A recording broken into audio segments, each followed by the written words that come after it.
Au moment où l'avocat vient, il se met, j'ai dit à l'avocat, il y a un truc que j'ai pas compris. J'ai vu mon ordinateur, parce qu'on m'a arrêté avec mon ordinateur et mon téléphone, mais j'ai pas compris, on m'a mis des armes à l'intérieur, des tenues militaires et des soirs.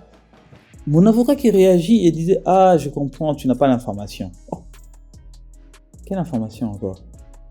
Il dit, le jour où on vous a arrêté, le gouvernement congolais a dit, ils viennent démanteler un mouvement terroriste qui s'apprêtait à renverser les institutions. Je ne vais pas te mentir, quand il a dit ça, j'ai imaginé le pire.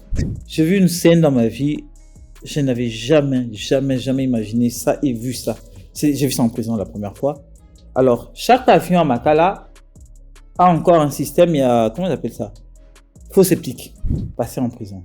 J'aimerais vraiment que les gens retiennent la séquence dont je vais te parler maintenant. Pour moi, je considère que c'est vraiment super important. Parce qu'il y a le Parlement européen qui a passé des résolutions pour toi et Fred. Il y a le Parlement britannique aussi. Aux États-Unis, en fait, il y a les Nations Unies. Qu'est-ce qui a fait que cette histoire, parce qu'au Congo... C'est d'abord de faire passer les valeurs congolaises. Le jour où les Congolais que nous sommes arriveront à se dire non, ma valeur congolaise ne me permet pas de faire ça, c'est ce jour que le Congo ira de l'avant. Tant qu'on a des valeurs que nous-mêmes nous bafouons parce que je suis président de la République, rien n'ira de l'avant. Salut, mon nom est David Kandé. En 2015, craignant que les élections prévues en 2016 n'aient pas lieu, la population congolaise à Kinshasa, République démocratique du Congo, manifeste. Ces manifestations sont sévèrement réprimées. Les jeunes, les opposants sont arrêtés par-ci par-là. Mais l'histoire de deux jeunes, Yves Makwambala et Fred Baouma, va dépasser les frontières de la République. Je connais Yves depuis très longtemps, comme un entrepreneur, et je voulais comprendre comment est-ce qu'il s'est retrouvé dans cette situation où il est accusé de vouloir renverser le gouvernement. Et si condamné, il risque la peine de mort. Je voulais comprendre qu'est-ce qui s'est réellement passé. Pourquoi leur cas va être abordé au Parlement britannique, au Parlement européen et même jusqu'aux Nations Unies. Comment est-ce que le pouvoir des technologies a pu transformer une arrestation qui à l'époque est commune à une histoire majeure. Cet épisode que vous allez suivre a été enregistré l'année passée. Suivez.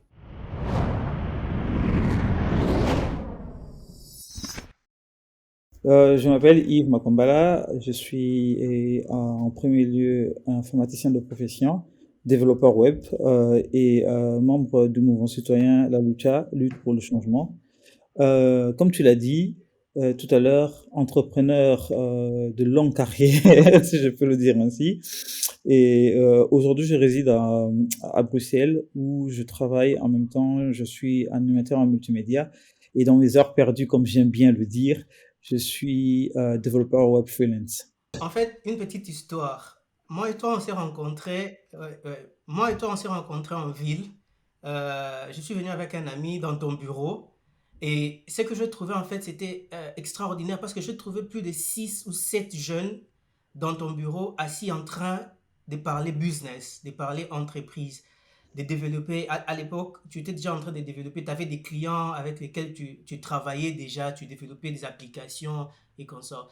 Et moi, j'avais aussi déjà un background entrepreneur parce que j'avais déjà une entreprise Ouais, je me souviens. à l'époque.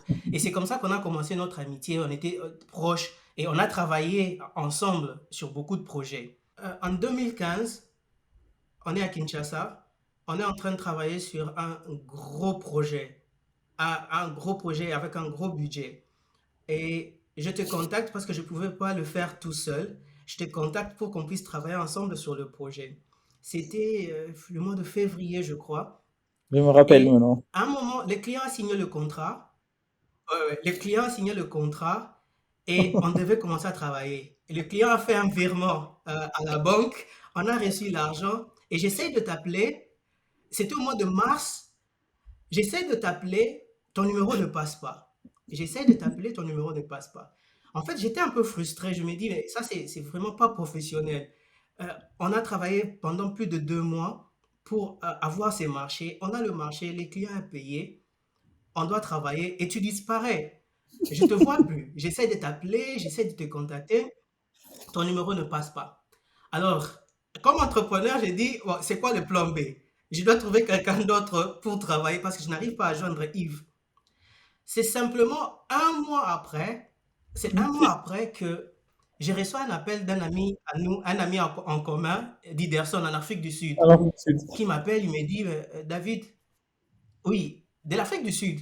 Je n'avais aucune information sur toi. Où est-ce que tu es? Qu'est-ce qui se passe? Simplement, je n'arrivais pas à te joindre. Et Diderson m'appelle, me dit, euh, tu sais ce qui est arrivé à Yves? Je me dis, Yves, ça fait un mois, on a un gros marché sur lequel on est en train de travailler. Je n'arrive pas à joindre Yves. Il me dira simplement, Google Yves, Yves Makwambala. J'ai dit, mais qu'est-ce qui se passe? Il dit, vas-y, Google. Je vais sur Google, je tape Yves Makwambala. Et qu'est-ce que je vois? Yves est en prison. Waouh! Il est en prison, qu'est-ce qu'il a fait? Et je rappelle Diderson, je lui demande, mais qu'est-ce qu'il a fait? Il est accusé de vouloir renverser le gouvernement congolais. Waouh! Et c'est comme ça que j'ai appris en fait, et c'est un mois après ton arrestation, parce que si je comprends bien, tu as été arrêté au mois de mars, le le 15 15 mars, mars. ouais, le 15 mars. C'est au mois d'avril que j'ai cet appel de Diderson. J'ai cet appel de Diderson, et waouh! En fait, te connaissant, avec toutes les accusations autour, et je sais pas, je savais pas trop où me situer en fait. Et moi et toi en fait, on n'a pas beaucoup parlé de ça. Même quand tu es sorti de la prison, on n'a pas beaucoup parlé, on n'a pas vraiment parlé de ça. Qu'est-ce qui s'était passé? Voilà, c'est l'occasion où je veux t'écouter aussi parce que ce que tu vas me dire aujourd'hui, ce serait nouveau aussi pour moi et pour ceux qui nous suivent. En fait, qu'est-ce qui s'est passé? Parce que moi, je te connais, Yves, entrepreneur. Moi et toi, on est en train de travailler sur des projets de beaucoup d'argent. Et subitement, on se retrouve, Yves est en prison pour des raisons politiques. Euh, c'est la transition, en fait. Dis-moi, qu'est-ce qui s'est passé? Alors, pour revenir, en tout cas, d'abord, je veux faire le parallélisme, comment est-ce que l'informaticien, notamment, qui fait du business et tout, s'est retrouvé dans les mouvements citoyens aussi entre-temps. Parce que comme tu l'as bien dit au début, c'est que, qu'on le veuille ou qu'on le veuille pas, il y a toujours une partie de la politique qui s'en mêle dans tout ce qu'on fait. Et je me rappelle, je travaillais sur un autre projet personnel avec des amis. Notamment, c'était la première édition de FIKIN avec un CK, notamment du Festival du film international de Kinshasa. À l'époque, j'étais avec mon partenaire associé Chopper Kabambi, qui à l'heure actuelle continue avec le projet auquel je me suis un peu détaché après la prison. Pourquoi? Parce que vu les retombées que j'avais, je voulais pas que des problèmes politiques aussi viennent empiéter là-dedans, quoi. Et je voulais un peu prendre mes distances pour aider la chose à évoluer. Et je me rappelle, c'était la toute première édition on devait lancer le truc, la première édition, on voulait que ça se lance dans la Fikine. Non, pas la Fikine, comment ça s'appelle? L'échangeur à limiter. Tu vois, l'échangeur, la langue, le truc là, tout ça symbolique et tout ça. Et on s'était dit non, on veut que ça soit là parce que c'est une première, c'est que les événements là ne se font jamais, on ne met pas ce truc que nous avons considéré vraiment comme un monument symbolique pour lancer notre première édition. Alors, je te jure, la galère qu'on a eue rien que ça. Et on se retrouvait, on n'avait pas de budget, quoi, tu vois. J'ai dit à Chopper, écoute, je veux mettre mes talents d'informaticien. Je veux tout simplement faire tout ce qui est marketing digital et machin truc. Donc, toute cette partie, communication, moi, je vais la gérer digitalement et tout ça. Comme ça, on verra au fil du temps tout ce qui viendra après. Parce qu'on était parti d'une logique. Partout on passait pour, tu vois, aller de ministère en ministère pour essayer de trouver un partenariat, notamment avec une entité du gouvernement pour venir soutenir l'œuvre que personnellement, je l'avoue, que je trouvais que cela était utile de mettre les cinémas congolais à l'honneur parce que à Kinshasa, bon, je parle de Kinshasa parce que j'ai plus ce qu'il y a à Kinshasa, voilà, à cheval entre Kinshasa et le Bas-Congo. Et du coup, on ne connaît que des acteurs ou des réalisateurs européens ou américains. On ne connaît pas les réalisateurs congolais précisément. Ouais, Et le projet, au fait, ouais, qu'on avait initié à la base au début avec Chopper, c'était ça, mettre le cinéaste congolais à l'honneur. Et cinéaste congolais et africain. Mais le pilier principal, c'était le cinéaste congolais à l'honneur. Et du coup, j'ai commencé à faire le marketing digital et tout, et on a vraiment eu un succès. À tel point que j'ai été repéré par certains membres à l'avant, avant que ça devienne un mouvement citoyen qui était une plateforme à l'époque, Filimbi, qui m'ont vu. Et via un de mes cousins, il me dit, bah, ah ouais, mais je connais effectivement mon cousin Yves, il est vraiment, c'est une personne, vraiment engagée dans le business, il aide, parce que encore mon autre façade, j'ai beaucoup de façades, encore mon autre façade qui aime un peu ouais, me je sais. retrouver dans le milieu associatif, aider, apporter tout simplement, partager ma connaissance, voilà, mon savoir-faire que je partage dans ça. Payant ou pas payant, tu vois, je le faisais tout gratuitement, quoi. Et il dit, bon, je vais le contacter. Il a essayé de proposer à ses amis, écoutez, je le connais, c'est un entrepreneur, il est, en tout cas, tout ce qui concerne la bonne cause, il ne réfléchit pas, il y va, quoi. Il m'a contacté, je suis venu dans où ils étaient trois associés, on s'est mis à parler, et que par la suite, il nous dit, ah, il y a notre vision, il y a ça, ça, ça, ça. J'ai réfléchi, la seule chose, alors c'est marrant que tu le dises, c'est que la seule chose que je les ai dit, j'ai dit, c'est bien tout ce que vous faites, tant qu'il n'y a pas la politique à l'intérieur, je suis partant. S'il s'agit de la politique, là je pars, j'entre partant, et tout. Ah non, mais non, c'est juste le mouvement citoyen, hein, tu vois, c'est un truc pour sensibiliser la jeunesse et tout. Responsabiliser. En fait, la phrase qui m'a vraiment touché le plus, c'était responsabiliser les jeunesses sur la problématique de l'heure, tu vois. Et ça, comme tu l'as dit au début, pour moi, c'était vraiment primordial parce que je pars d'un principe, je connais des tas de jeunes qui ont de tas d'atouts, mais qui ont du mal à percer. Pourquoi? Parce que le système les écrase, tu vois. Et je me t'ai dit, si cela permet, si cela permet à ce jeune-là de pouvoir se conscientiser pour se dire, ok, ah ouais, mais je peux faire A, B, C, D pour sortir de ma galère, ok, tu vois. Et c'est ça qui vraiment qui m'a poussé à le faire. Et là, j'ai dit, OK, les gars, moi, je suis partant. Je m'occupe de tout ce qui est communication digitale, site internet, community management et tout ça. J'ai dit, je vous le gère ça. Ah, OK, OK. C'est comme ça, en fait, que d'abord, ma première introduction, notamment dans le monde du mouvement citoyen. Et la plateforme réunissait trois mouvements citoyens, notamment, il y avait la Lucha, il y avait Jeunesse pour tous, et un troisième, dont j'oublie toujours les insignes. Et du coup, je me rappelle, notamment jusqu'au 15 mars, le site, j'ai commencé à concevoir le site, le plan de communication. En fait, j'avais commencé bien avant, mais le créneau, c'était de le lancer le 15 mars. Arrivé le 15 mars, Là, c'est le site de Filimbi. le Filimbi. Ouais, j'ai commencé par le site des Filim Là, c'est le avant. site de Filimbi. Ouais, le Filimbi. Du coup, j'ai commencé toutes les mises en place, et que par la suite, le 15 mars, déjà, la veille, le 14, il y avait déjà une conférence. Du coup, j'avais lancé la première phase de mon plan de communication, qui était faire du broadcast et du community management et tout. Et le dimanche, c'était associer cela au site et faire de plugins pour interagir entre le site et le compte Twitter et autres, tout ça. Et c'est ce que j'ai fait le dimanche. Au moment maintenant, je l'ai lancé, il y avait la conférence d'un côté, donc j'étais à cheval entre les deux bâtiments. J'ai demandé que, ok, mon ordinateur soit à côté. En même temps, je monte quand je fais quand je fais des animations via les réseaux sociaux. Je mettais des articles sur le site, je balance, je va et viens. Au moment où je fais le dernier va et vient, je vois des policiers entrer.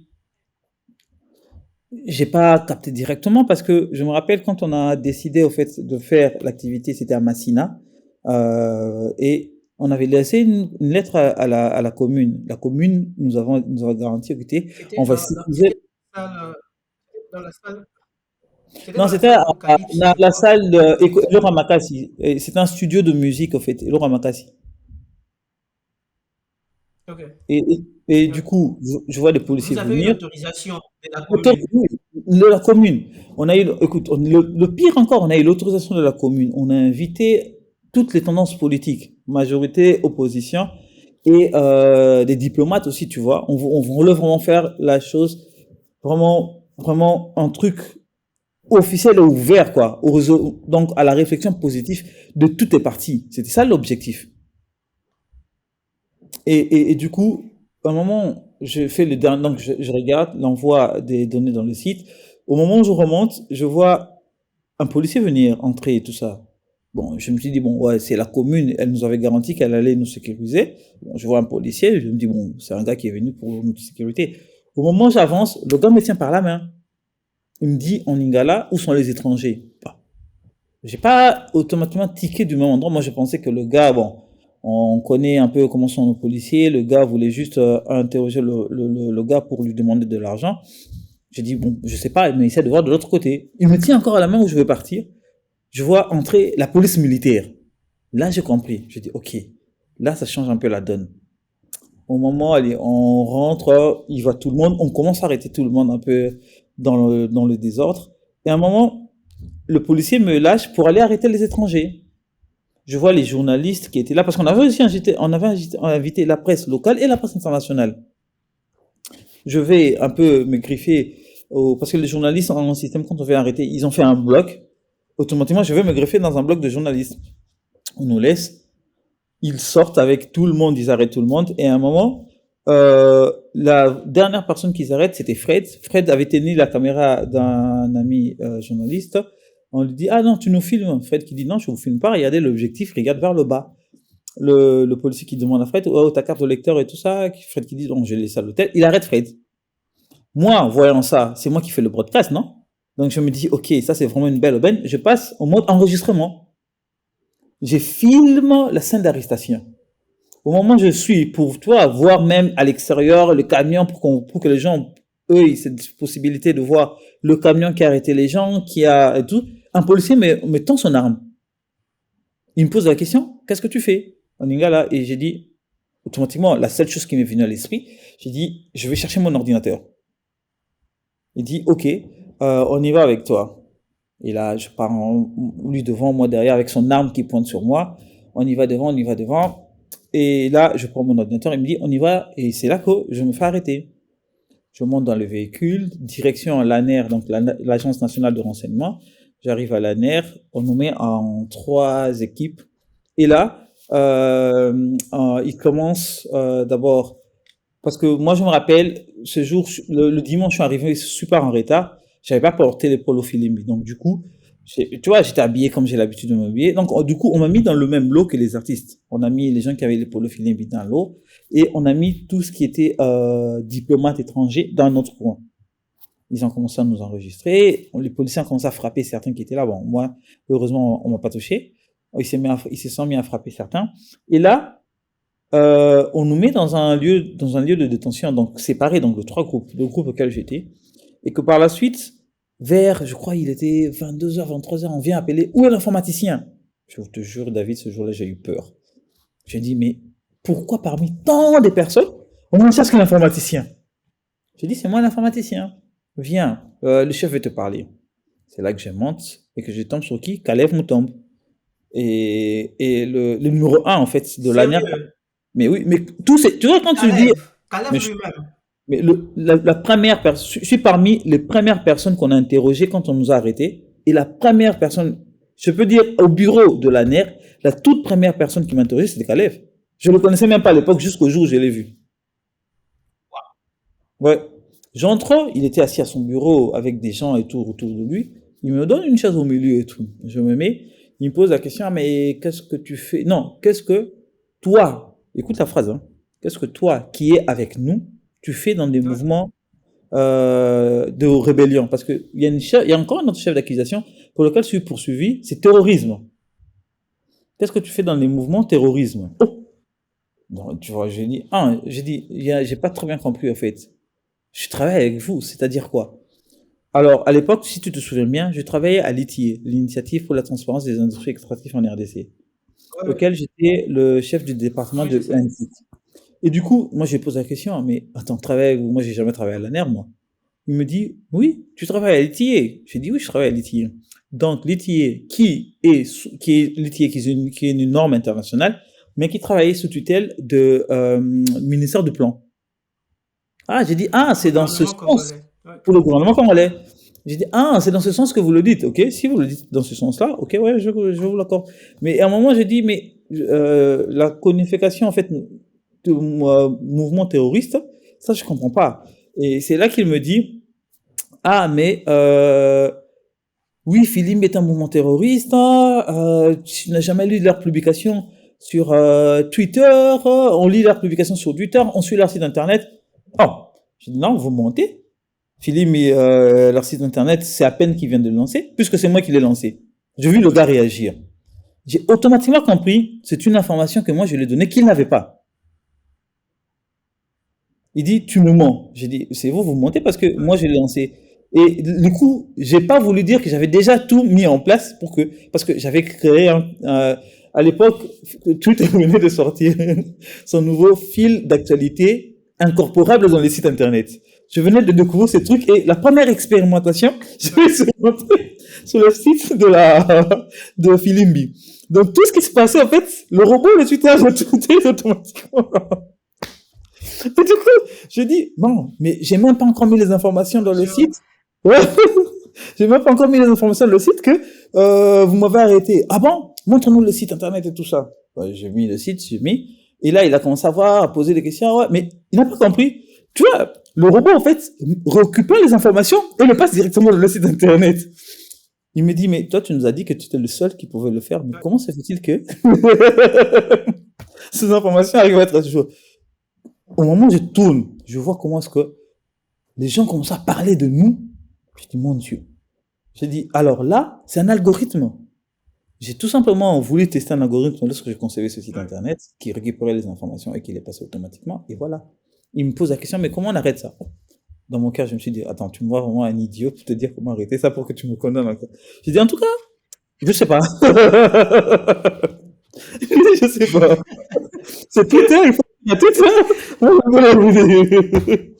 Ok, c'est comme ça qu'on me renvoie encore dans la cellule régionale des artistes. Et je crois vers minuit, on nous a transféré au cachot de l'ANER. Alors là, j'ai fait quoi, 19 ou 17 jours. Je crois que parmi mon parcours de détention, c'était le plus dur, c'était cette période-là. Je me suis retrouvé au cachot de l'ANER, dans une cellule qu'on appelait Guantanamo. Moi, je me rappelle, j'étais la 32e personne. Il était impossible de dormir déjà, on dormait par terre, ça c'est vrai, mais on était impossible d'avoir de dormir par terre correctement. Même dormir par terre correctement, on était impossible de le faire parce que il y avait tellement de monde qu'on dormait accroupi. Et les gens se soulageaient dans un coin à côté, c'était, je te jure, c'était, le pire encore, c'est que la cellule nous a mis, parce que je crois que je suspecte énormément, c'est que, vu la pression qu'il y avait sur nous, la NER avait changé de stratégie. Au fait, on nous avait mis la cellule où moi j'étais. Il y avait des punaises, il y avait des insectes. Dans la Deuxième Guerre mondiale, durant la Deuxième Guerre mondiale, il y avait des insectes qui vivaient dans les corps. Pour leur tuer, on mettait une poudre. J'ai oublié le nom. J'ai vu ça dans un musée ici. Et je te jure, ces insectes, je me rappelle, je n'ai jamais passé une nuit entière dans cette détention parce que c'est pas possible. C'est comme si ces insectes se réveillaient que la nuit et leur nourriture, en fait, c'était nous. Ils se nourrissent, en fait, du sang humain. Wow. Mais quand je suis sorti de là, j'avais la peau remplie de boutons, en fait. Et quand j'ai quitté le cachot de l'ANER, je me suis retrouvé au quartier général de l'ANER. Après 19 jours. Ouais, après 19 jours de détention. Alors, comment d'abord, il y a eu le Parlement congolais. Finalement, l'affaire a fait beaucoup de bruit. Les parlementaires ont demandé à nous recevoir. C'est comme ça, d'abord, que j'ai quitté le cachot de l'ANER pour me retrouver au quartier général, au fait, de l'ANER. Et de là, il y a eu, donc, je rejoins et le lendemain, j'ai dû prendre ma douche parce que c'était impossible. C'était vraiment impossible. Là où j'étais, j'avais des insectes partout dans mon corps et tout. Et là, le lendemain, on a quitté le quartier général de l'ANER pour aller au ministère des Affaires, non, ministère de l'Intérieur. et tout. On se met à relater, les députés qui nous posent à nous la question, et je leur dis où j'étais.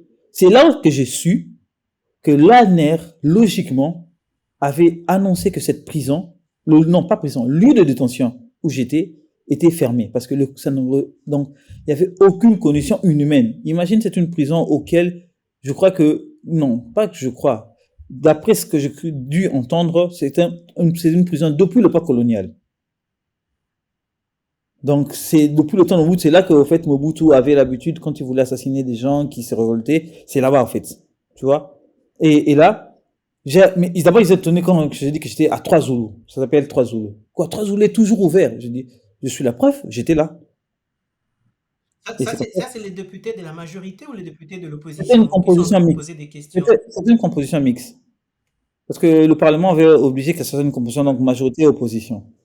Et là, Fred qui dit, parce que il y avait moi, Fred et un autre ami Sylvain, Fred qui dit, mais au lieu de débattre, parce que les députés de l'opposition nous chargeaient, nous, et de la majorité, et non, de la majorité nous chargeaient, et de l'opposition, essayaient d'avoir le récit. Et Fred qui dit, mais au lieu de parler, ça nous amènera à rien, l'ANER dispose des vidéos de nos 2 jours de conférence. Ils peuvent le mettre, le rendre public, et pour voir. L'agent de l'anarchie dit oui, on a juste une petite vidéo de 3 minutes. J'ai dit, vous mentez? Parce que l'ami que j'ai dû payer pour venir filmer, vous nous avez été, moi et lui, on était dans la même cellule. Donc vous avez tout son matériel. Donc c'est que vous mentez. Ah, les députés ont demandé, non, la première des choses, remettez-nous toutes les vidéos, donc les intégralités. Et de deux, parce que là, les jours que j'ai passés en détention, je n'avais ni aucun membre de ma famille, j'avais pas droit à un avocat, et c'est là que les députés les a obligés, ils doivent voir les membres de la famille. On les a imposés, c'est comme ça qu'on a commencé à voir les membres de notre famille 3 fois par semaine, et que par la suite, c'est là que la toute première fois, donc après, je crois que c'était 17 jours ou 19, je me rappelle plus, il faut que je regarde, j'ai noté tout, c'est drôle, tous ces dates-là, je les ai notés dans un agenda, quoi. Et c'est là que j'ai commencé à voir au moins le membre de ma famille 3 fois par semaine, tu vois.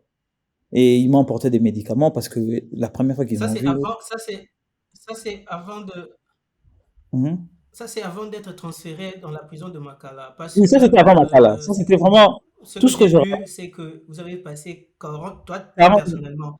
40 jours, Ouais. Fred a fait 50 jours à la nerf, moi 40 jours à la nerf. Donc, dans les 40 jours de la nerf, il faut enlever Ouais, au ouais. cachot. Moi, j'ai fait le cachot de la nerf, plus la nerf quartier général. Le tout mélangé font 40 jours. Et voilà. Et du coup, donc, mes parents commençaient à m'apporter de la nourriture et des médicaments parce que j'avais refusé aller à l'hôpital de la... j'avais refusé. Et là, après les 40 jours, notamment interrogatoire, menaces et tout ça, après tout ça, 40 jours après, on me transfère moi à l'ANR. D'abord, la veille, on nous dit qu'on va nous transférer Fred et moi le même jour. On n'a pas compris, le jour J, c'est moi qu'on a décidé d'envoyer au cachot, à la prison à Makala. Et on m'a d'abord envoyé au À la parquet. prison de Makala. Ouais, ouais, j'ai commencé par le parquet, le bureau du procureur. Le bureau du procureur qui dit, OK, on doit le mettre... Donc, alors, encore un autre scénario de dingue. On me transfère au bureau du procureur. Le procureur... D'abord, quand on me transfère, dans mes histoires avec lesquelles on me transfère, je vois des tenues militaires, tu vois, des couteaux des militaires et des pistolets. J'ai dit, mais d'abord, je pose la question à monsieur Delaner, mais au moins c'est un sérieux. Dites-moi au moins pourquoi je suis arrêté. Et pourquoi vous m'envoyez chez le procureur? Oh non, tu le sauras là-bas, une fois sur place. Bon, ok. Je monte à l'intérieur du véhicule. Maintenant, en montant dans le véhicule, le gars avait, tu vois, le papier, il débordait un peu. En regardant de loin, j'ai vu 2 chefs d'accusation. Moi, pensant que je n'avais que 2. J'ai dit, je vois atteinte à la vie et à la sûreté du chef de l'État, haute trahison. Ok. Et là, je monte, je me retrouve au parquet. Et C'est la la haute peine de mort. trahison est condamnable à la peine de mort au Mais, Congo. mais si jamais je suis encore en liberté provisoire, Pour si les jamais je suis Congolais. condamné, si jamais je suis condamné, c'est la peine de mort. À l'heure actuelle, je te parle, je suis encore en liberté provisoire. Ah, Hein. je vais, je vais venir, je vais poser cette question-là après, parce que je vais d'abord suivre l'histoire, en fait. Ok, il y a, Comment c'est passé? Donc, on te met dans le véhicule pour t'amener chez le procureur. voilà, du coup, j'arrive au bureau du procureur et là, euh, et là, je suis là et un policier qui me voit, oh, il me dit mais mon fils, qu'est-ce que tu fais ici? Un vieux papa. Il me pose à moi la question, mon fils, qu'est-ce que tu fais ici? Ah, j'ai dit bon, je suis arrêté, hein, l'ANR ici. Il dit, mais franchement, même des enfants, ils essaient de comprendre. J'ai dit, non, on avait fait une manifestation. Ah, la manifestation de Massina. Elle dit, c'est vous les jeunes. Oh, quand il dit c'est vous les jeunes, je n'avais aucune information. Donc, du coup, je sais rien, quoi. C'est vous les jeunes qu'on a arrêtés. Mon Dieu. Il dit, mais ça, c'est sacrifier la jeunesse. Moi, je pose juste une question. Est-ce que je peux avoir le téléphone juste pour appeler mon père pour lui dire que je suis ici? Le monsieur qui a eu pitié de moi sort le téléphone, il dit, écoute, appelle, mais ne dis pas que c'est moi qui ai donné l'appel. Il m'a donné le téléphone, il s'est mis au couloir, j'appelle mon père, je lui dis, papa, là, moi, je te parle, je suis au parquet et tout ça. Il dit, ah, ok, ça va. Mon père qui dit, je viens. Je donne le téléphone, je supprime le nom de mon père, je donne le téléphone au monsieur. Le monsieur qui part. Mon père qui vient avec l'avocat. Ah, au moment où l'avocat vient, il se met, j'ai dit à l'avocat, il me dit un truc que j'ai pas compris. J'ai vu mon ordinateur, parce qu'on m'a arrêté avec mon ordinateur et mon téléphone, mais j'ai pas compris, on m'a mis des armes à l'intérieur, des tenues militaires et des soirs. Mon avocat qui réagit et disait, ah, je comprends, tu n'as pas l'information. Oh, quelle information encore? Il dit, le jour où on vous a arrêté, le gouvernement congolais a dit, ils viennent démanteler un mouvement terroriste qui s'apprêtait à renverser les institutions. Je vais pas te mentir, quand il a dit ça, j'ai imaginé le Wow, pire. J'ai vraiment imaginé le pire. wow. J'ai dit, je n'avais même plus de mots, quoi, tu vois. Parce que déjà, je savais, là, j'allais à Makala, mais je savais plus quand j'allais sortir. Ok, mon Parce avocat que va là, voir. maintenant, tu es un terroriste. Oui, là, je suis un terroriste. Mais c'est comme ça que pendant toute la période, le ministre de la Communication, donc Lambert Mende, nous traitait de terroristes.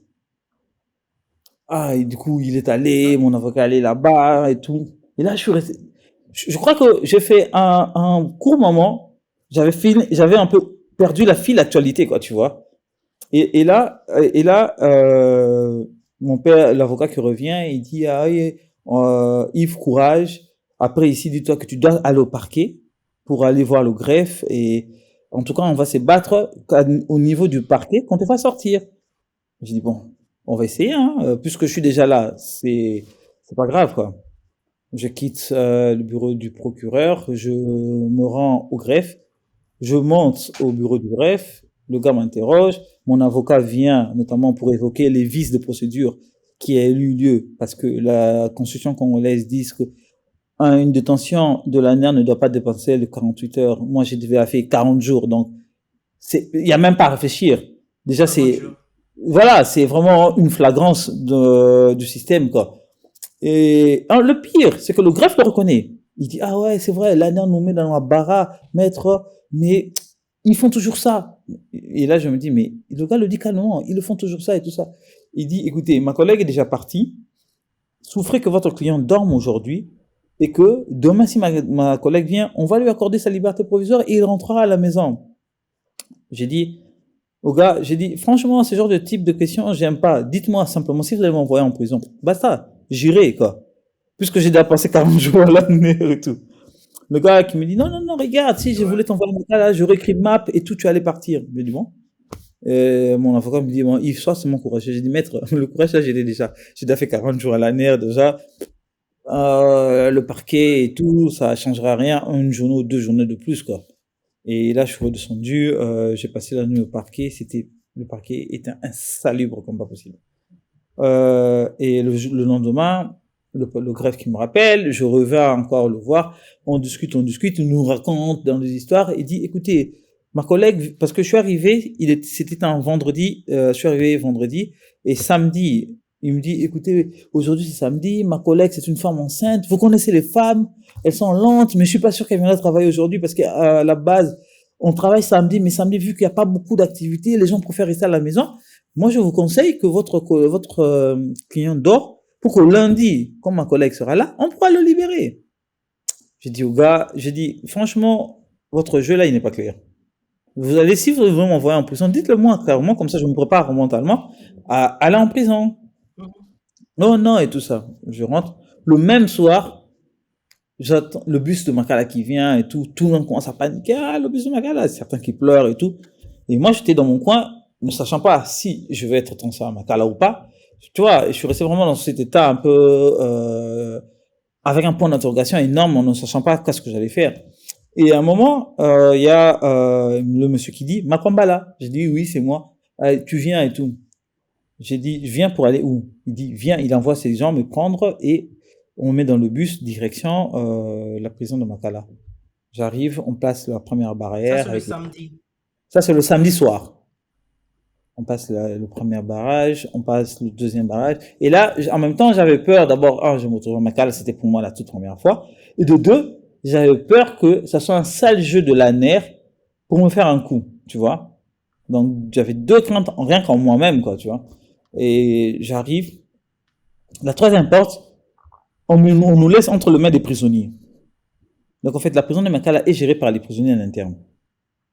On nous laisse entre les mains des prisonniers. On entre là. Il y a un prisonnier qui a nos listes de fiches. Je sais pas comment est-ce qu'ils ont fait pour nous partager en groupe. Il a là nos fiches et tout. Ah, ma combat là, tu vois, il passe à tour de rôle, tout ça. Il arrive chez moi, il me pose la question.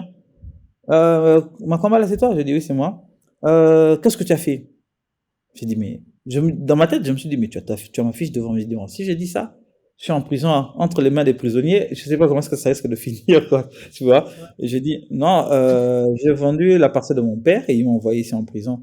Il me met à côté dans un groupe. Et c'est là que j'ai compris après, au fait, c'est que par rapport au chef d'accusation que tu as, tu es sélectionné, on te met dans un groupe par rapport à ça.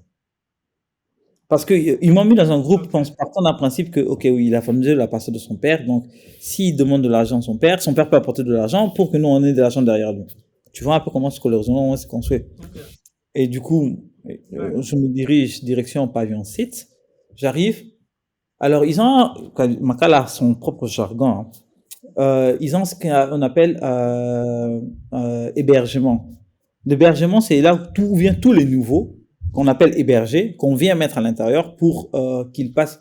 Au fait, c'est là où tous les nouveaux, au fait, sont maltraités. Au moment où j'arrive, avant que j'entre, je me suis souvenu d'une phrase d'un gars qui n'arrêtait pas de prier lorsqu'on était à l'ANER. Et à un moment, sa prière, c'était simple, qu'il quitte l'ANER pour au moins se retrouver à Makala. Et moi, j'ai trouvé ça insensé. J'ai dit, mais écoute, gars, moi, si je dois prier, c'est pour sortir d'ici. Toi, tu pries pour être encore... Il dit, au moins, Makala, si tu as de l'argent, tu peux te payer une chambre. J'ai dit, bon, rien n'est bon. Avant que même, je me dis, si jamais le gars m'appelle pour que j'aille là, et si je dis que je vais acheter, il va vouloir quand même me pousser à aller là-bas. Je dis, bon, moi, je vais le dévancer. J'appelle le gars. Je dis, écoute, là, je vais te poser une question. J'ai une question à te poser. Il dit, ouais, pose-moi la question. J'ai dit, moi, j'ai $200. Non, j'avais dit 300, j'ai $300. Si je donne $300, est-ce que je peux avoir une chambre pour $300? Il me pose la question, tu as de l'argent? Je dis, oui, j'ai de l'argent. Il me met à côté. Il pose la question, qui pense avoir de l'argent pour avoir une chambre VIP? 2 ou 3 personnes se manifestent. Il me passe le téléphone, j'appelle mon père. Mon père s'étonne comment tu as Non, mais Yves, dis-moi que tu blagues. Dis-moi que tu blagues. Non, je blague pas. J'appelle mon père, j'ai dit, écoute papa, au moment où je t'appelle, je suis à Makala. Mon père s'étonne parce qu'ils sont partis, ils m'ont laissé au parquet. Ah, mais qu'est-ce qui passe? Comment tu appelles ton père en étant en prison? Le prisonnier me sort le téléphone.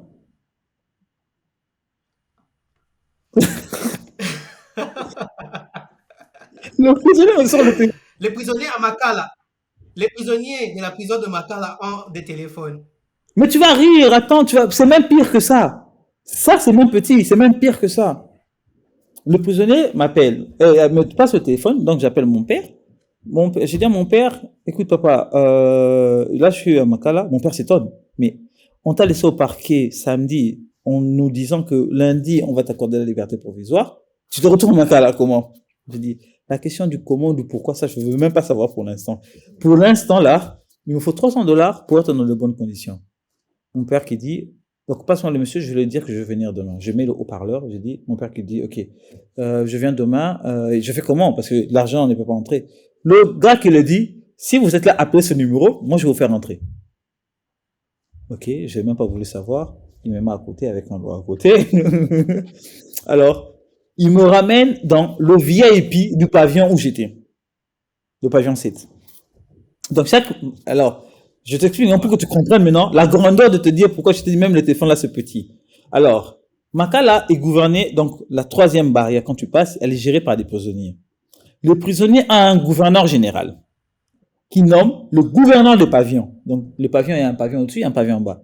Donc, il nomme le gouverneur de pavillon qui sont chargés, eux, de nommer ce qu'ils appellent le commandant PEM, qui cherche des gens qui ont des moyens pour venir payer, dont le gouverneur aménage des espaces VIP. Donc, c'est comme ça que ce truc est géré. Donc, ok, je vais... Alors, à quoi ressemblent ces espaces VIP? À quoi ça Alors, ressemble? ça dépend, Peut-être la ça grandeur, dépend, qu'est-ce qu'il y a? ça dépend d'un pavillon à un autre. D'abord, au pavillon 7 où j'étais, parce que moi j'ai commencé au pavillon 7 pour finir au pavillon 1. Au pavillon 7 où j'étais, qu'est-ce qui se passe?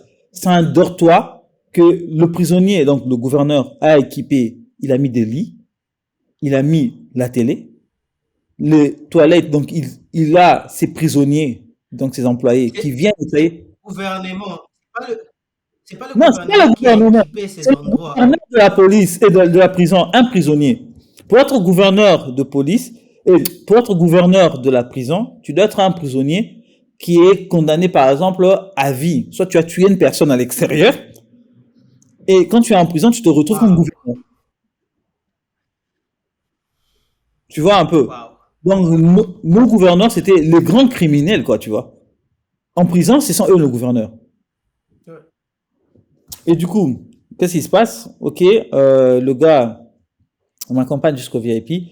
Avant d'entrer, il me dit, ah non, mais petit, toi, je vois que tu dois d'abord dormir à l'hébergement, que tu fasses le col-over. J'avoue.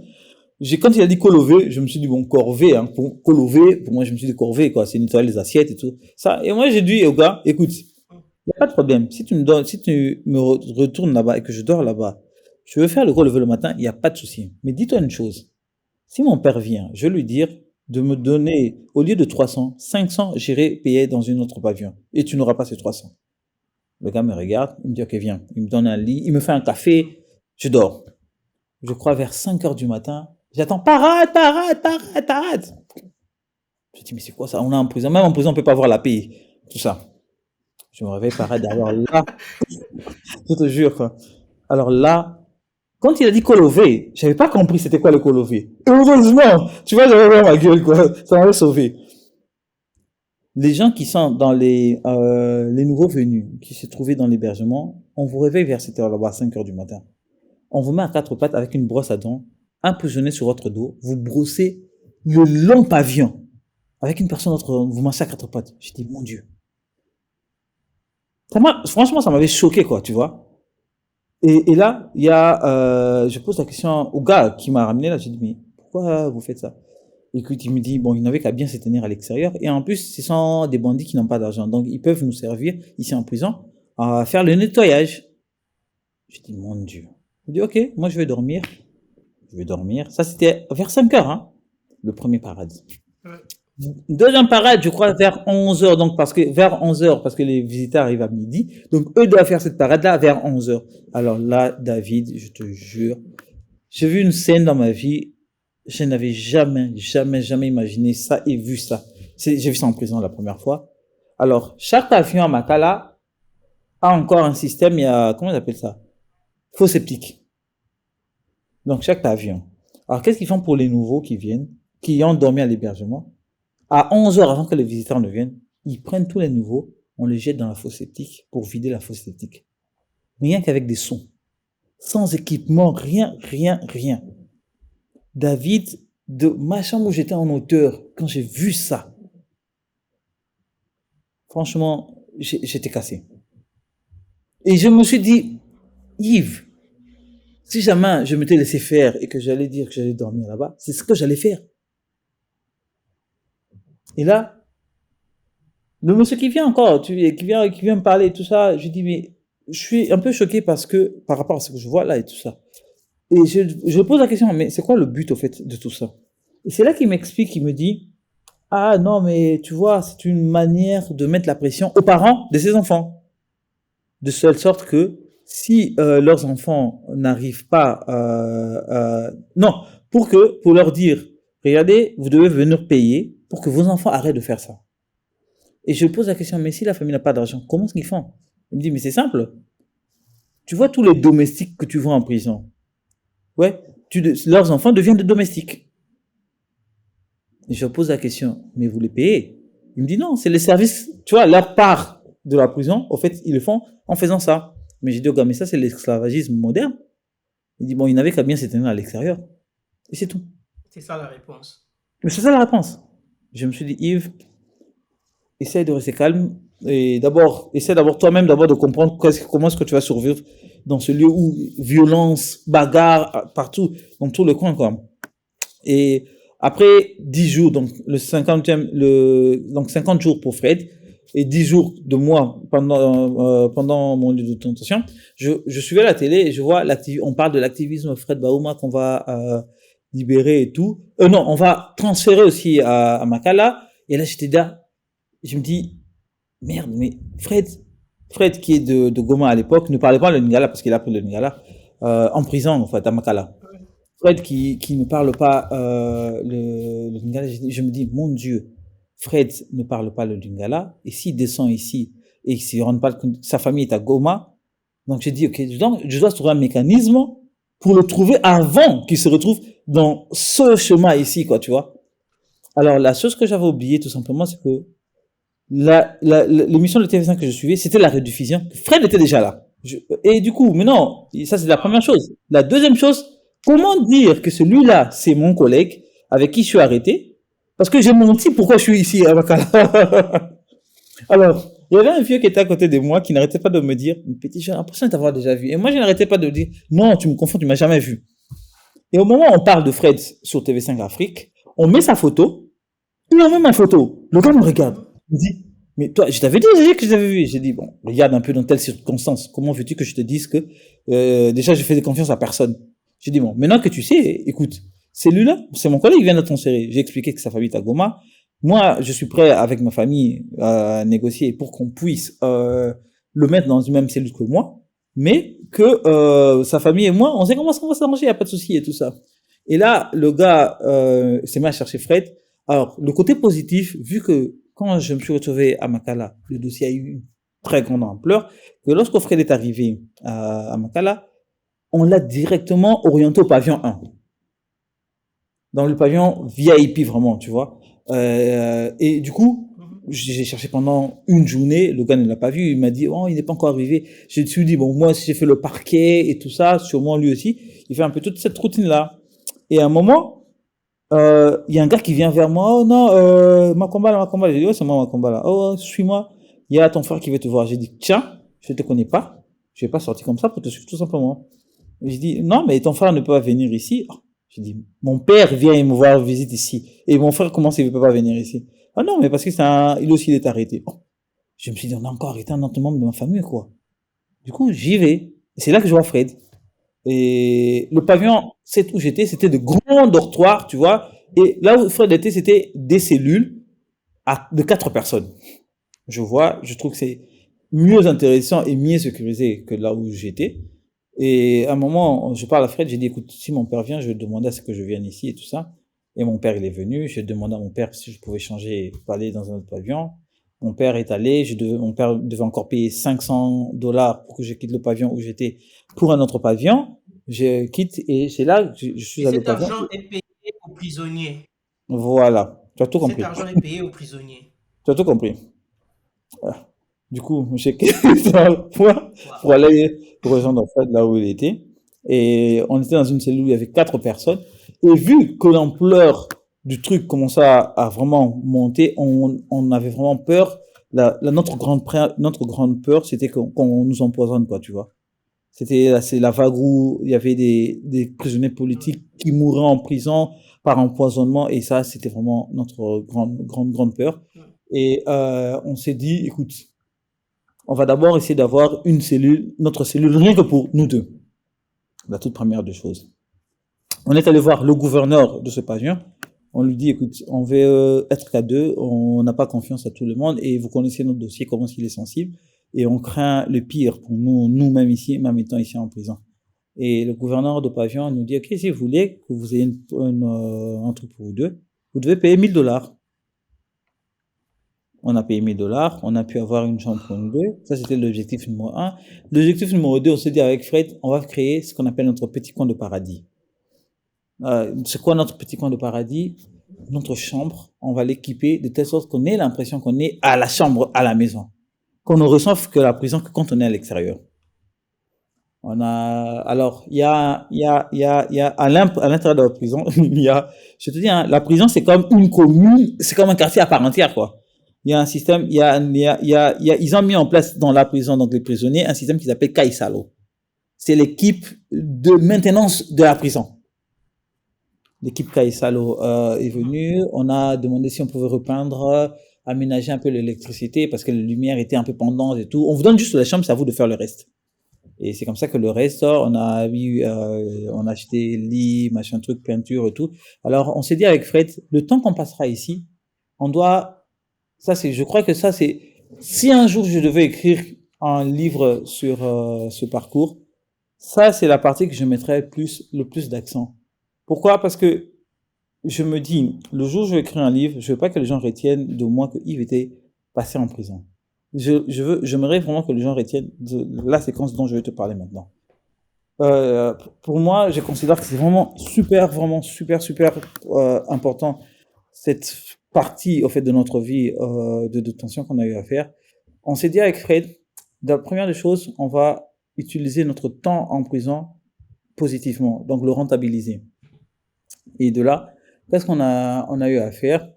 D'abord, moi, j'ai demandé à ma sœur qui était ici à Bruxelles de m'acheter des livres informatiques. Alors là, c'est là que j'ai cultivé cette notion d'apprendre l'informatique, parce que j'avais pas droit à un ordinateur. Donc, je devais lire des cours d'informatique. Vraiment miser sur mon imaginaire, tu vois. Imagine un peu quoi. J'ai fait une liste de certains livres. Et Fred aussi de même. Qu'est-ce qu'on fait? Quand on s'était dit, chacun devait lire les cours de sa branche, et il y avait des livres en commun auxquels celui qui finissait de lire devait raconter ce qu'il a trouvé d'intéressant dans ça, qu'est-ce qu'il a trouvé vraiment d'agréable. Tu vois, c'était vraiment tu vois, ça c'était la première approche qu'on a décidé. C'est une façon pour vous de vous occuper, de sortir un peu la prison de votre tête, Et effectivement. d'essayer de normaliser un peu la situation. Mais c'était ça vraiment le Parce que but, quoi, tu vois. sinon, on devient dépressif, Et sinon, effectivement. c'est compliqué. Mais c'était ça vraiment l'objectif. Et ça, c'était la première phase. La deuxième phase, on s'est dit, écoutez, on va maintenant essayer de partager notre savoir. C'est qu'on a allé voir le directeur de la prison, on l'a dit, écoute, on a un projet, on va essayer de créer un partenaire. On va lancer un centre de formation en prison. Où Fred donnera des cours d'alphabétisation, moi je vais donner des cours d'informatique. Et c'est comme ça que le directeur de la prison dit, bon, si vous pensez que ce projet peut aboutir, que je trouve quelque chose de positif, je donne mon accord. On a créé certains partenaires qui étaient vraiment ravis, avec lesquels nous avons lancé quand même ce projet. On a conçu la salle d'informatique, on a acheté des ordinateurs, on a émis des syllabus et tout, des cours. Et je crois 2 jours ou 3 jours avant le lancement officiel des formations pour les cours d'informatique, parce que moi, je devais juste d'abord former les gens qui savaient lire et écrire, auxquels Fred devait apprendre les gens le français. Donc, c'était vraiment la transition, quoi. Avant d'apprendre l'informatique, vous devez apprendre à lire et écrire, et ensuite, moi, je prends pour faire le relais. Et par la suite, qu'est-ce qui s'est passé? C'est qu'on nous a libérés 3 jours avant le lancement officiel. On nous a accordé, non, pas libérés, on nous a accordé la liberté provisoire. Et on s'est dit, malgré qu'on est sorti, on s'est Là, dit, c'est une année après. Ça, c'est une année après. oui, donc là, je te parle, oui, donc on nous a arrêté le 15 mars 2015, on nous a libérés, on nous a accordé officiellement dit qu'on allait nous libérer le 26 août, mais on est sorti de prison le 29 Août 2016. 2016, ouais. Donc voilà. Ouais. Et du coup, quand on nous a accordé cette liberté provisoire, malgré qu'on était sortis, on s'est dit avec Fred, ok, c'est un projet qu'on a lancé, on veut aller que ça aboutisse, on veut le suivre jusqu'au bout. Et au moment où on rentre pour dire au directeur, ok, on veut continuer avec ce projet et donner l'information, le directeur refuse. Bon. Mais on l'a dit, mais attends, tu étais d'accord avec nous du début pour construire. On a Pour quelle investi. raison? Alors là, écoute, là, c'est la raison, elle est simple, elle dit, non, si vous imaginez déjà, parce que quand on est sorti, ça fait un écho énorme. Imagine que vous sortez, vous revenez pour donner des formations, ça risque de me coûter mon poste. Parce que nos autorités ne vont pas accepter ça. Mais vos autorités, non, Fred a dit, écoute, ça ne nous dérange pas que le ministre lui-même vienne lancer le projet en disant, ouais, sous le haut patronage du chef de l'État, on s'en fout. Nous, l'essentiel, c'est que le projet voit le jour. Ouais. Oh, je vais alors essayer de proposer cette proposition au ministre et tout ça. Et malheureusement pour nous, ça coïncide avec l'évasion de Mwanantsemi.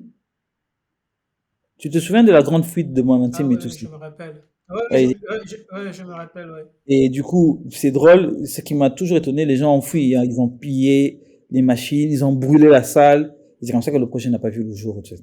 Oh là là. Oh Donc, là là. au Mais fait, tu sais,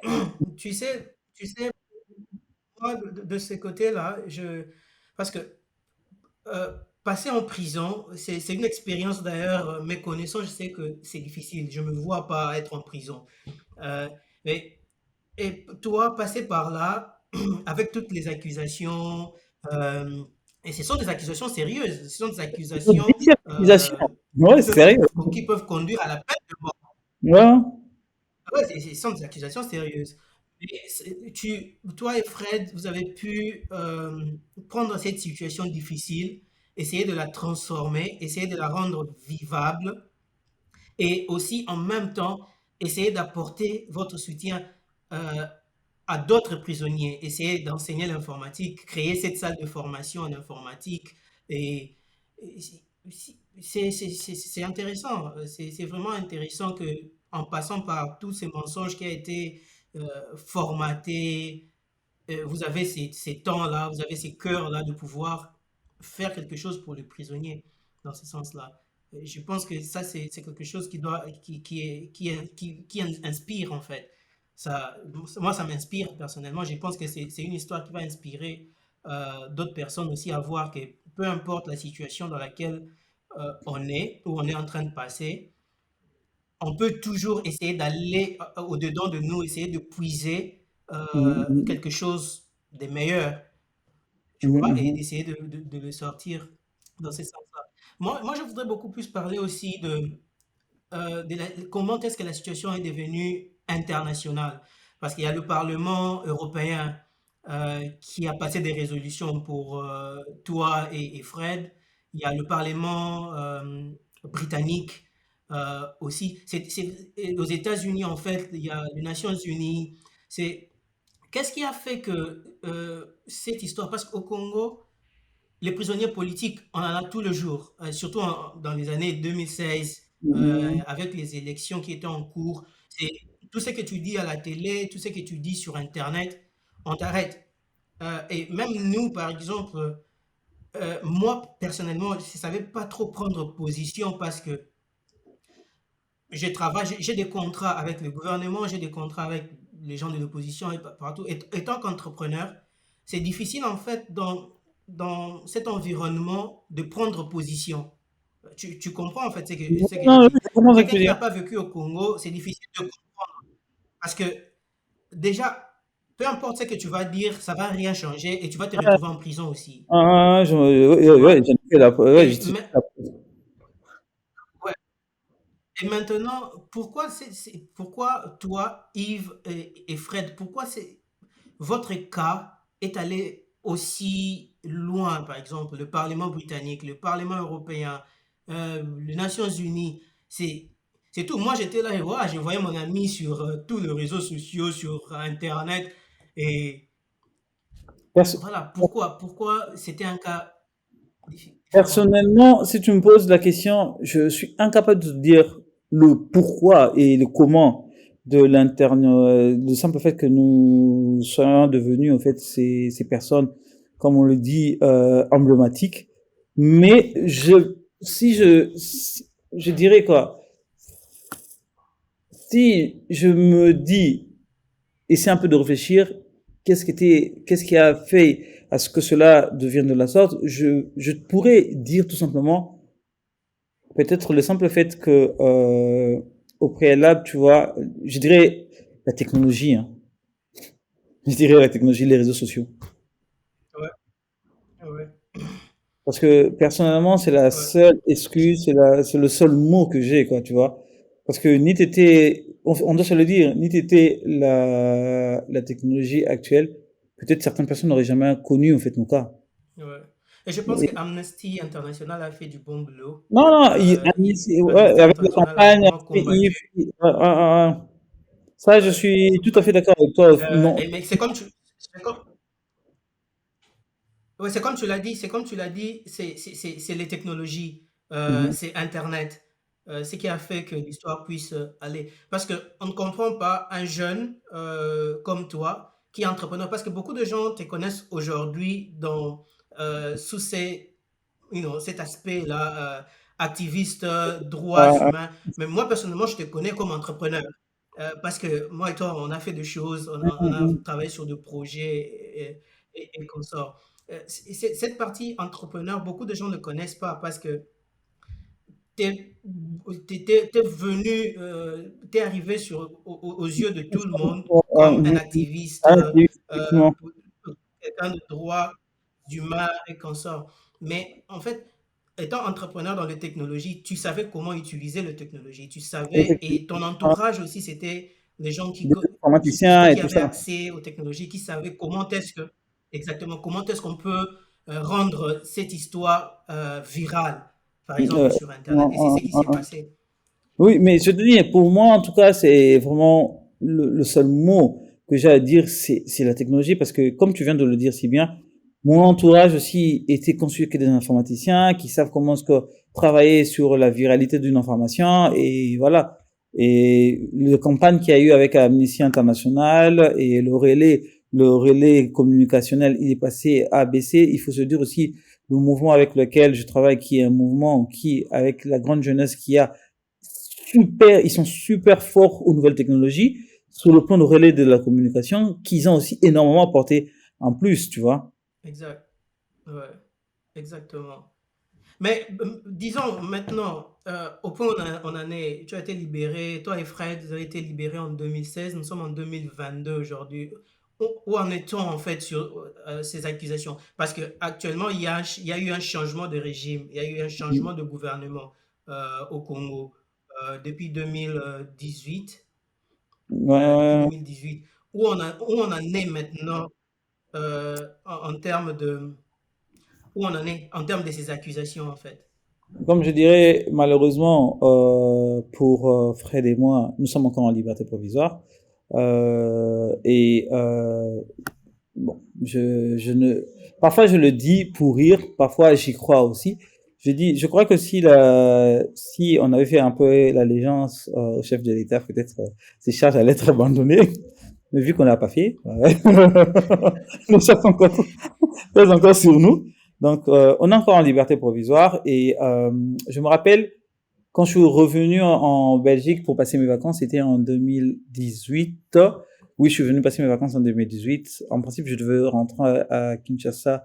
Donc, je suis arrivé ici, c'était en janvier pour fêter le nouvel an. Et je devais repartir en février. Et avant que je ne rentre au Congo, j'ai été convoqué à la Cour suprême. Et c'est là que je me suis décidé avant que je rentre au Congo, tant que ma situation n'est pas claire, je ne veux pas m'hasarder à vouloir rentrer au Congo. Parce que à la fin, ça commençait à me faire un peu à me fatiguer, partant d'un principe que, au fait, à tout moment, si j'énerve quelqu'un, on peut m'envoyer en prison, quoi. Tu vois?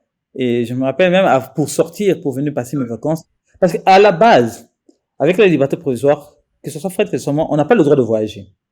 Parce que notre liberté provisoire nous autorise qu'à rester au sol congolais. Mais connaissant le, parce qu'à la base, quand je suis sorti, je me rappelle d'une phrase qu'a dit un ami, oui, mais Yves, tu connais le système congolais, c'est que la liberté provisoire, c'est juste vous accorder une liberté. Le gouvernement se donne ce luxe de mettre un crochet de telle sorte que vous n'avez pas cette possibilité de porter plainte contre eux. Parce que c'est une liberté provisoire. Parce que, à l'état des causes, si le gouvernement congolais nous avait accordé cette liberté, si je voulais, je pouvais porter plainte contre le gouvernement congolais. Tu vois? Et vu que je suis encore en liberté provisoire, cette Disons, clause, disons, dis- disons, disons que les charges contre vous est abandonnée. mhm. Normalement, avec tout le temps passé en prison, si vous portez le gouvernement congolais plainte, vous pouvez porter plainte pour dommage. Normalement, Mais si on doit vous dédommager parce que c'était vous avez été arrêté, arrêté ouais, pour des raisons qui ne sont pas correctes. effectivement. Mais non, Donc, pour c'est éviter, pourquoi il faut vous garder c'est pourquoi il faut vous garder en liberté provisoire pour provisoire, ne pas arriver là. tu as tout compris. En fait, c'est ça, en fait, tu vois. Et du coup, je me rappelle même mon tout dernier voyage, d'abord pour sortir de l'aéroport, j'ai dû me prendre la tête avec un gars qui ne voulait pas, et au final, le gars qui me dit, OK, donne-moi quelque chose, je te laisse passer. D'abord, ça m'avait énervé. Bon, vu que je voulais passer mes vacances, je l'ai donné, je suis sorti. Mais ce qui m'a vraiment le plus énervé, qui m'a dit, OK, Yves, je ne rentre que quand ma situation est vraiment claire au pays, c'est que après quelques mois, donc en février 2018, je devais rentrer le 17 février 2018.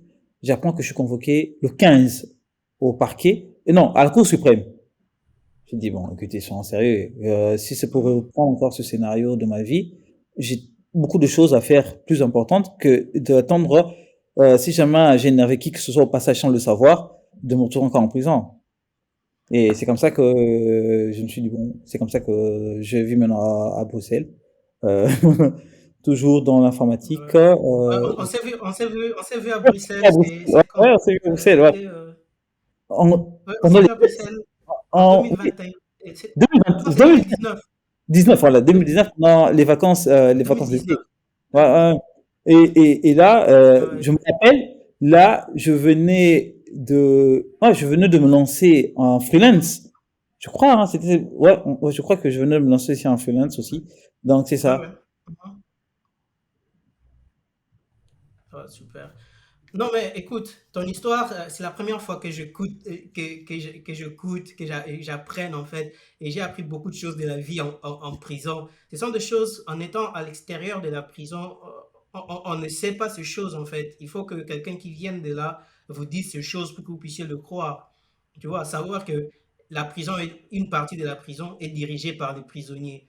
C'est-à-dire que quand tu as de l'argent, tu peux vivre décemment en C'est prison. ça.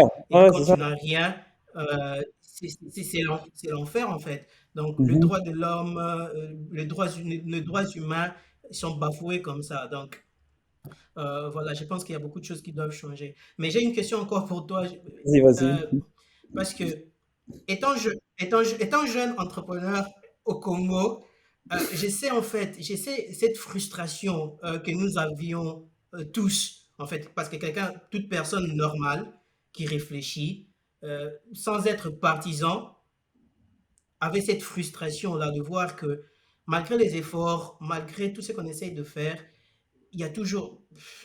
Donc l'environnement ne vous permet pas, en fait, Mhm. tu vois. Et il y a d'autres qui sont favorisés, il y a d'autres... Et ça engendre cette frustration aussi. Et je connais ta position politique à l'époque, parce que beaucoup d'entre nous, on veut ces changements-là. On veut voir quelqu'un d'autre à la tête du pays, peut-être voir comment est-ce que ça va changer les choses, ou pas. Mais ma question est la suivante. Il y a eu un changement de régime au Congo. Tu penses que les choses ont changé. Ton combat, par exemple, ton combat pour le droit de l'homme, ton combat pour que le jeune puisse s'exprimer, tu penses qu'il y a eu un changement? Moi, je dirais oui. J'ai toujours été d'avis que oui. Je vais te donner la réponse un jour. Non, après la prison. Après la prison,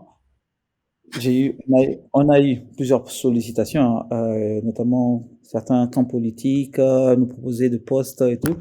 Je me rappelle d'une phrase que j'avais toujours juste tendance à dire. Je disais, si je me suis engagé, notamment dans le mouvement citoyen, c'est pas pour après avoir un mérite ou occuper une fonction du gouvernement. Moi, j'ai fait ce que je pensais être juste pour ma part, mais je reste un informaticien. Je reste Yves, l'informaticien, entrepreneur.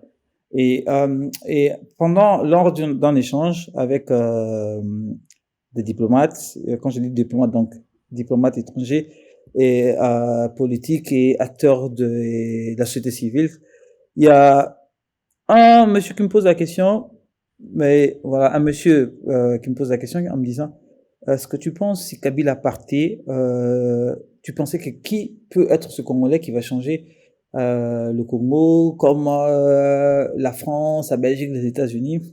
Et je le dis, ma réponse était celle-ci, je le dis, franchement, si vous pensez que celui qui viendra après Kabila transformer le Congo à la Belgique ou aux États-Unis, franchement, vous rêvez. Je dis, la Belgique, dont on parle de la Belgique, elle a mis combien d'années de l'indépendance pour atteindre ce qu'elle est devenue aujourd'hui? La France, on a tous parlé de la grande, tout le monde connaît la grande histoire de la Révolution française. Mais personne, jusqu'à aujourd'hui, même moi, j'ai pas cette réponse, hein, personne n'est capable jusqu'à aujourd'hui de me dire le temps qu'a pris la Révolution française et le développement de la France. Parce que c'est deux choses différentes. Aujourd'hui, le point positif que moi je garde à l'esprit quand je vois tout ce qui s'est passé, c'est notamment du point de vue de la population. Hier, Kabila au pouvoir, personne n'était capable de dénoncer son chef qui volait de l'argent. Personne n'était capable de mettre un document dans la place publique pour montrer que X ministre a volé. Mais aujourd'hui, il y a des Congolais qui ont ce courage de le faire. Nous avons tous suivi l'affaire Kamere, l'affaire de 100 jours, malgré nous connaissant comment est-ce que tout s'est déroulé. Mais on part d'un principe qu'il y a eu certaines personnes à un certain moment de notre histoire qui ont eu ce courage, qui commencent à publier ça via les réseaux sociaux. Et aujourd'hui encore, ce matin, j'ai tendance, en fait, je fais une revue de presse quotidienne, notamment pour moi, je trouve intéressant, je partage ce que moi je lis et que je trouve de captivant à partager aux autres, toujours dans cet esprit de partage que j'ai toujours eu, partage de connaissances. Je lisais un article où on montre le conseiller spécial, le numéro 1, comme on l'a décrit dans l'article, hein, ça c'est pas moi qui l'ai dit, hein.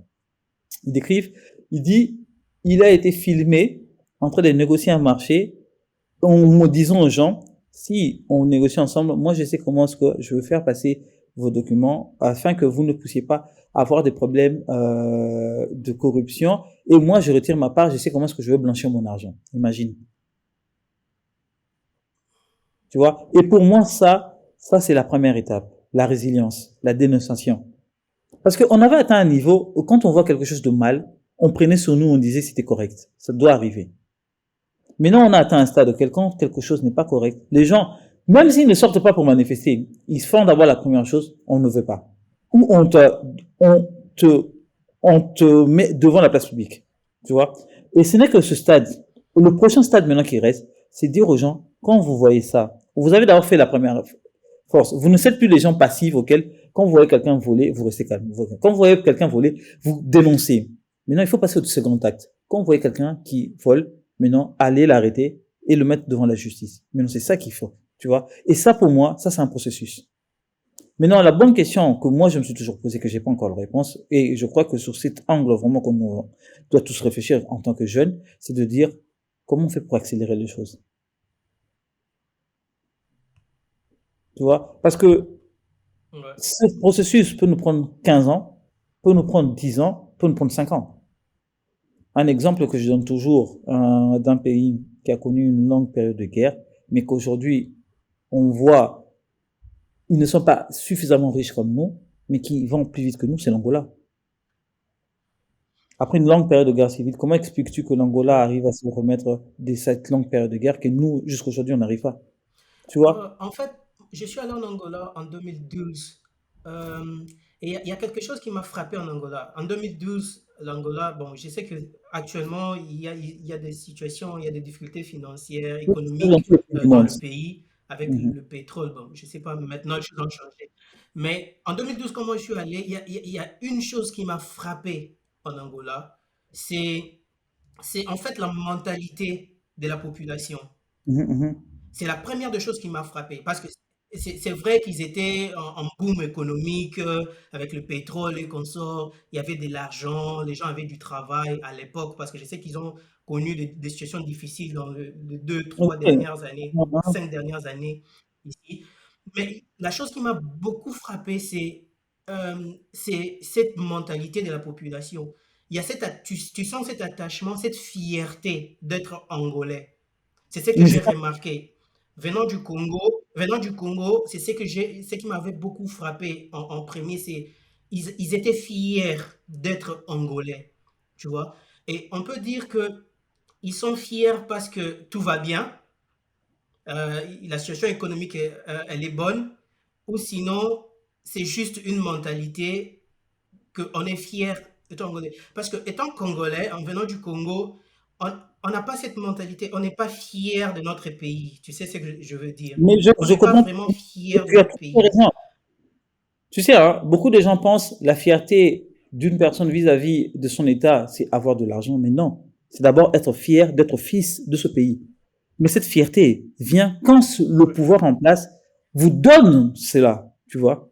Et nous, les Congolais, mais si on réfléchit bien, regarde bien toutes les grandes œuvres congolaises, si tu regardes bien, ont été faites par des Congolais par leur propre initiative. Le gouvernement, le pire, c'est que les personnes invitent le Ouais. gouvernement. Je vais te donner un exemple.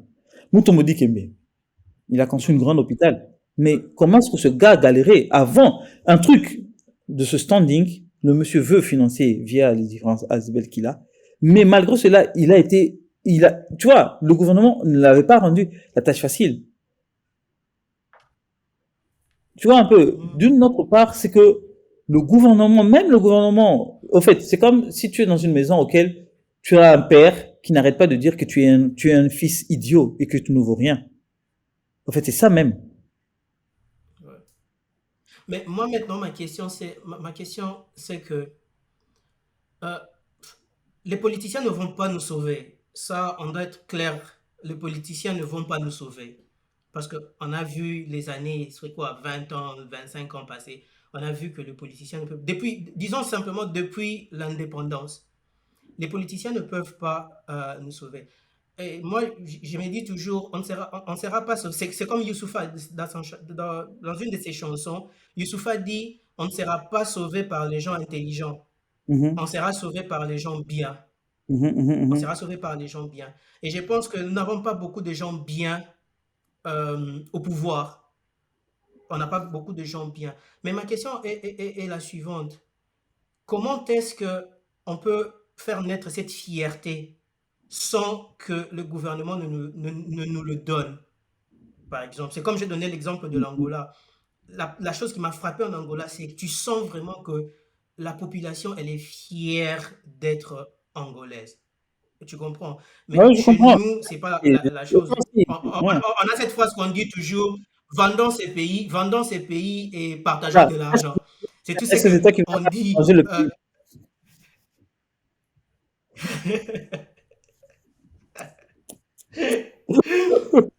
Tu vois, on n'a pas cette fierté-là d'être congolais. Pour nous, on peut carrément vendre ces pays, basta, et puis on passe On à autre tourne après. chose. Tu vois? Ouais. Je sais que je sais que c'est aussi le devoir de politique de nous infuser cette fierté en faisant de bonnes choses. Tu vois? Je Mm, sais, mm. mais ma question, moi, ce que je me pose la question, c'est de comment est-ce que nous pouvons ne pas dépendre d'eux. Comment est-ce que nous pouvons leur pousser à agir sans pour autant attendre d'eux? Moi, j'ai toujours été Qu'est-ce que tu en d'avis. penses? Ouais, ouais, non, tu as tout à fait raison. Voilà pourquoi je veux dire la phrase que j'ai toujours été d'avis. Je déteste ce qu'on appelle le culte de la personne. Et malheureusement, nous les Congolais, on a le don de se créer des dieux. Ça, c'est un truc. Man, je ne te coupe pas la parole. Je ne te coupe pas la parole. Il y a une semaine, j'avais une discussion avec un ami ici. Il me parlait de la situation au Congo parce que, oui, je suis la situation au Congo, mais pas très, et puis pas vraiment profondément. Et il me dit, oh, tu vois, le président actuel, je pense que il doit seulement rester, même si les choses ne vont pas comme on espérait, il doit seulement rester. Et je me dis, mais cette personne, c'est une personne intellectuelle qui va à l'école et qui réfléchit de cette façon. Ça veut dire que cette culte de personnalité, peu importe qu'une personne ne fait pas de bonnes choses, mais Mais simplement, non, qui reste là, tu vois? Oui, c'est ça. Et On a la peur de l'inconnu qu'est-ce parce que tu... les gens se disent, bon, lui, quand même, on le connaît. Il peut être ami à un temps. En fait, c'est les relationnels, en fait, qui jouent. Tu vois? Et ça, c'est ce qui Ouais. tue d'abord notre pays. Et en deuxième lieu, c'est censé nos médias. Tu sais, hein, dans beaucoup de nations, un exemple, même l'Angleterre, tu as tout ça en Belgique, tout ça encore dans quel pays? Où, ouais, je crois au Nicaragua ou au Paraguay, un truc pareil, c'est que, non pas Nicaragua, c'est pas là-bas, j'ai oublié, un pays de l'Amérique latine, pour arriver à émanciper la population, qu'est-ce qu'ils avaient l'habitude à faire? C'était les programmes ou les émissions, tu vois. Mettre de tels penseurs à l'honneur, tu vois. En fait, on a un défaut, et ça, c'est un truc que j'aime avec la lucha. La lucha, aujourd'hui, nous avons totalisé 10 ans. Mais tu vas rire. Si je te dis que la lucha n'a pas de chef. Notre seul chef, c'est notre charte qu'on a Ouais. définie. Alors, c'est ce que je dis. Le problème, c'est que Mhm. le Congo, avec nous, on fait le culte de la personnalité, donc on réunit ou on ramène tout à l'être humain, au lieu de tout ramener aux valeurs qu'on nous défend. Parce que pour qu'une personne ait de fierté, il faut qu'il ait des valeurs à défendre. Je ne peux pas être fier pour défendre une personne parce que la personne va mourir peut-être d'ici demain. Ou la personne peut être corrompue. Tu vois? Mais si on a des personnes qui incarnent des valeurs que nous défendons, ça c'est autre chose. Et je crois que le grand combat qu'on doit réussir à faire, c'est d'abord de faire passer les valeurs congolaises. Le jour où les Congolais que nous sommes arriveront à se dire non, ma valeur congolaise ne me permet pas de faire ça, c'est ce jour que le Congo ira de l'avant. Tant qu'on a des valeurs que nous-mêmes nous bafouons parce que je suis président de la République, rien n'ira de l'avant. Parce que la question va se poser, pourquoi lui qui est président a le droit de bafouer et moi j'ai pas ce droit-là? Et tout va de travers. Ouais. Mais je pense que c'est un problème un peu, c'est un grand problème qui est lié à la culture africaine. En fait, nous avons cette culture où, je sais pas comment je vais le dire en français, euh, la distance du pouvoir. Mhm, C'est-à-dire mhm. que nous vénérons plus ceux qui sont dans des positions, positions d'autorité. Tu vois, on Mhm. vénère beaucoup plus. Parce que ça, c'est une culture en fait africaine. C'est comme ça que nous avons été élevés. C'est-à-dire, quand on regarde les parents, c'est une figure d'autorité, on les vénère. Quand on regarde le professeur à l'école, on les vénère. On regarde les chefs, on les vénère. Mais cela ne, ne, ne doit pas simplement être J'ai une réponse à ce quoi, que tu dis. quoi, que de personnalité. Mais on doit être en mesure de pouvoir se détacher quand, comme tu as dit, les valeurs ne sont pas, on ne Mais trouve pas de valeurs. tu sais, un jour, j'étais avec un ami, ici en Belgique, on parlait d'une chose. Je disais, ah ouais, mais il a mangé chez moi et tout. Et tout, quand on a fini, ma copine qui avait préparé, donc elle devait aller au cours, j'ai dit, écoute, va au cours, laisse-moi, je vais laver les assiettes. Mon pote qui me regarde, il me dit, Mhm. mais pourquoi c'est à toi de laver l'assiette? C'était la femme. J'ai dit, pardon? J'ai dit, attends, j'ai la seule chose que je je dis, non, oui, il dit, non, c'est la femme et Yves, on n'est pas, écoute la phrase, hein, il me reprend, il dit, Yves, on n'est pas des Européens, quoi. Moi, j'ai dit, quand ton père et ta mère se sont mariés, ils avaient un GSM? Non. Mais pourquoi aujourd'hui, ton père et ta mère t'appellent sur WhatsApp? Parce que le monde, il évolue. Mhm. Donc, il veut dire, les mentalités changent Mhm. et la vie qu'a passé tes parents, l'époque qu'ils ont vécue, c'est pas l'époque actuelle. Pourquoi veux-tu que moi, qui vis en plein 21e siècle, que je vive la vie que vivaient mes arrière-parents, mes arrière-grands-pères? Parce que même mon père n'a jamais fait ça avec ma mère. Pourquoi moi je vais venir répéter ça? Tu vois, c'est ça en fait. Le problème, en même temps, on dit oui, on veut un changement, mais en même temps, on veut pas le changement. Non, pire que ça, on veut un changement, mais on a peur du changement. Et c'est ce qui explique tout. Ouais, ouais. Je pense que le combat est encore devant nous. Il y a beaucoup de choses, il y a beaucoup de choses à changer.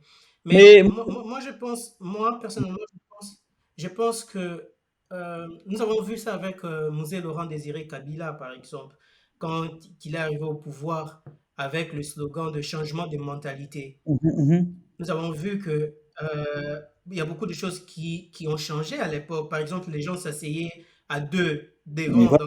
dans un Il y a taxi. Il y combien de avait les temps? receveurs qui s'accrochaient sur les véhicules. C'était des choses, oui, c'était des choses qui avaient disparu et ça n'avait pas pris 10 ans pour Mais écoute, disparaître. je vais pas te Tu vois, mentir. ça veut dire qu'à un moment, on a besoin d'un leadership, on a besoin d'un leadership qui est en mesure euh, d'instaurer ces choses. Mais tu sais, hein, la bonne question Qu'est-ce que que tu tu dois en te penses? poser, la bonne Tu question, je penses suis que c'est un d'accord. problème de leadership? Je dirais leadership et comment, et des dirigeants qui veulent, eux, s'approprier de l'argent. Un exemple que je dis. La question qu'il faut toujours se poser, à qui profite ce désordre qui est aujourd'hui au Congo? Si le simple fait que tu sois ministre, Ouais, mais si aujourd'hui que tu sois ministre, que ces désordres te permet de voler de l'argent comme tu veux et que personne ne t'arrête, parce que les gens sont distraits à aller boire de la bière, à aller danser, pourquoi veux-tu que je change ça? C'est moi le ministre, je me retrouve. Pourquoi veux-tu ça que je change? discute des crimes. Voilà. La réponse, elle est simple. Pourquoi il va vouloir améliorer? Je vais te dire, c'est là, certes, il y a beaucoup de choses que je reproche à Kabila Père, mais ça, c'est l'une des choses que je reconnais à Kabila le Père aussi. Cette façon de dire, non, on doit d'abord changer l'esprit de l'homme congolais. Car c'était ça, parce que il est venu dans un, il est venu dans un pays auquel Mobutu a eu ses bonnes actions aussi. Mais il faut quand même dire la vérité, c'est que la corruption que nous vivons aujourd'hui, c'est l'héritage de Mobutu. Et Kabila père, malheureusement pour lui, il a hérité de ça quand il a eu le pouvoir. Il a hérité aussi des travers que Mobutu a tout laissé, comme tu as dit, 4 personnes et 2 personnes devant, le receveur qui s'agrippe, le policier qui vit de la corruption, qui raquette la population, et vice versa, quoi, tu vois. Et c'est ça. Yeah. Donc, si je comprends bien, c'est un problème de leadership. Ouais, ouais. Mais bon, voilà, je pense qu'on on arrive à la fin. En fait, c'est plus intéressant que ce que j'espérais. Et j'espère que c'est pas la dernière fois. On aura l'occasion de parler. Je sais qu'il y a beaucoup d'autres choses que j'aimerais qu'on puisse discuter, mais on peut pas on peut pas tout discuter maintenant. Je sais qu'on aura une autre occasion. Définitivement, on aura une autre occasion. On va parler de certaines autres choses. Euh, je pense que l'idée de pouvoir amener une éducation, par exemple en prison, c'est quelque chose que tu ne dois pas laisser tomber. Même si personnellement tu ne peux pas le faire, tu pourrais toujours voir comment est-ce que tu peux amener les partenaires avec les gens qui sont au Congo, d'essayer de le faire, d'essayer de répliquer cette chose, pas seulement aux prisons de Makala, mais peut-être à travers le pays. On pourrait toujours voir, on pourrait toujours discuter ensemble, voir qu'est-ce qu'on peut faire euh, pour essayer, parce que c'est quelque chose que j'ai vraiment, j'aime bien par rapport à tout ce que tu m'as raconté en prison. Et j'aimerais, si c'est possible, de pouvoir amener d'autres personnes autour de ce projet En et tout voir cas, comment est-ce qu'on peut le réaliser. vraiment top. Ça, vraiment top. D'accord. Ah, vraiment, Yves Makambala, merci d'avoir répondu à mon invitation. C'est la première épisode, en fait, de cette discussion.